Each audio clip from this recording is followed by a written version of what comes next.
America's nation, which is built on black plunder. African Americans were abused for labor, and even after receiving freedom, they still face systemic roadblocks which prevents them from ever being truly free. Sadly, this history can never be undone.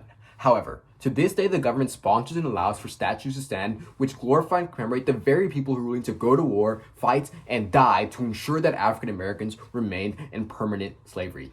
Because side proposition understands how memorials to the Confederacy symbolize black oppression and further glorify white supremacy, we're extremely proud to propose today's motion. This house would remove all memorials to the Confederacy. Today I'll begin by first giving you the framework for today's round, and secondly giving the first two out of the three substantives for prop today. Beginning first on definitions. We say that Confederacy is a secessionary state that was comprised of Southern American states that seceded from the U.S. in order to protect their believed right of keeping African Americans enslaved. The South was forced to rejoin the Union after losing the bloody American Civil War. For the sake of today's debate, we're not only talking about the Confederacy as a state, but also about Confederate soldiers and generals and members of the Confederacy. On memorials, we believe memorials are any public objects that commemorate any part of the Confederacy. So we're talking about public Confederate flags, statues of Confederate soldiers, streets or schools that are named after members of the Confederacy or the Confederacy itself. So what exactly does a proposition world look like? In a prop world, states would remove any memorials to the Confederacy. So, for example, in Texas, Robert E. Lee High School would have to rename itself. Jacksonville's Jefferson Davis Street would be renamed. And further, states like Arkansas and Georgia would have to revise their flags in order to remove any homages to the Confederacy. The second part is that local governments would then be given the freedom to decide what they want to replace their memorial with. For example, in the status quo, this looks like Mississippi allowing voters to decide what their new flag is going to look like. On stance, proposition supports education in American history, which obviously includes the Civil War and the Confederacy, but because we understand the unique harms of glorifying the Confederacy by allowing for these memorials to continue to stand, we must support today's motion. Our first stance tells you the obligation of the government to remove these memorials. The first layer asks the question, why are these memorials erected? On probably would argue these memorials were not built to commemorate the Confederacy or to educate people about the Confederacy, but rather to intimidate African Americans and to reinforce white supremacy. First, we must analyze when there was surges in the construction of these memorials. There were two main surges. The first one was from 1890 and peaked in 1920 during a time known as Jim Crow America, in which African American rights were consistently and commonly infringed upon. And the secondly was following World War II from the years 1955 to the mid-1960s, in which huge figures such as Martin Luther King Jr. or Malcolm X fought to give African American rights that they simply did not have at the time.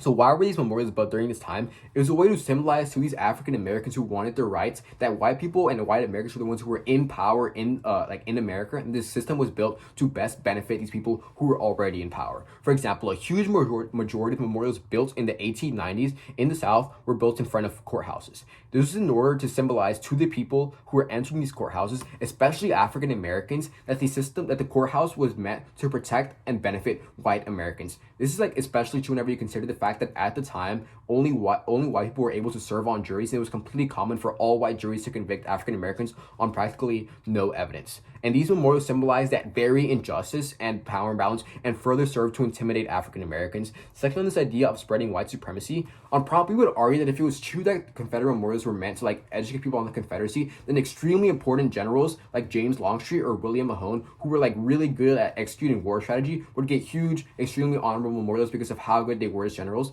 Instead, these two generals did not receive any memorial until the late 2010s. And why is this the reason? This is because after the South lost the war, these two generals supported black politics. In other words, these people lost the war and came back and said, hey, you know what? Maybe we should just give black people the right to vote. At which point, members of the Confederacy in the South decided these people did not represent true Confederate ideals of white supremacy, of oppressing African Americans. So at that point, they no longer deserved to receive Confederate memorials because it simply didn't push this white supremacist narrative. Black students, we would argue that black students should not be forced to go to schools which are named after races, and black people going to court should not have to face a memorial of a white supremacist who would argue for their conviction regardless of the need for evidence. At the point at which these statues actively represent, glorify, and spread racist ideals, the South is obligated to remove any and all memorials to the Confederacy. The second layer asks, is the government justified in eliminating people's heritage? Most often, we hear neo-Nazis choose to defend Confederate memorials by pushing the rhetoric that these memorials are for heritage not hate. Two main ways that Prop pushes back against this. Firstly, that other people's heritage is just as important, if not more important. For example, non-secessionist Southerners, and more importantly, Black Southerners, who are a huge part of Southern culture, are often left at the expense of preserving Confederate heritage. Allowing for these memorials to stand shows that the heritage of white Confederates is prioritized over the heritage of Black Southerners, as memorials glorify the very people who oppressed the heritage of today's Black America. Our second response is that heritage is simply non-unique. We don't get why I can't just honor my great-great-grandparent who's a part of Confederacy without the need for the state to build a mass memorial, especially at the point at which the memorial glorifies white supremacy. This House is obligated to remove memorials to Confederacy, as memorials were built to intimidate African Americans, reinforce white supremacy, and glorify racism. The only way to truly fulfill this principal obligation is to remove all memorials to the Confederacy. Seriously, is the very least that the government can do.